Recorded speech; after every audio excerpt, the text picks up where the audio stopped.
ভক্তের ডাকে ভগবান না এসে থাকতে পারেন না। ভক্তিমতী মায়েরা, ওই কারাগারে বসুদেব দেবকী কাঁদছে কংসের অত্যাচারে। আর অমনি ভগবান ভাবলেন, আমি তো অষ্টম সন্তান হব, 8 নম্বর ছেলে হব, তাহলে আমি যাওয়ার আগে তো 7 জনকে যেতে হবে। দেবকীর 8টা ছেলে কি কি নাম? কীর্তিমান, সুসেন, ভদ্রসেন, মৃদু, সন্তর্দন, ভদ্র, শঙ্কর্ষণ, শ্রীকৃষ্ণ, এই 8টা ছেলে। এর মধ্যে মায়েদেরকে বলতে হবে, মা কটা ছেলেকে কংস পাথরে আছাড় দিয়ে মেরেছিলেন? কটা ছেলেকে পাথরে আছাড় দিয়ে কংস মেরেছেন?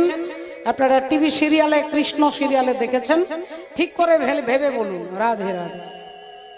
মায়েরা এদিকে আঙুলে হাত দিয়ে ইশারা করে দেখান, কটা ছেলে? 5টা, 6টা না 7টা? এই দেখুন, ওই বাচ্চাগুলো দেখেছে, তারা কিন্তু বলছে 6টা। 6টা ছেলেকে কংস পাথরে আছাড় দিয়ে মেরেছে। 7টা ছেলে নয়, আর 8টা নয়, 6টাকে মেরেছিল।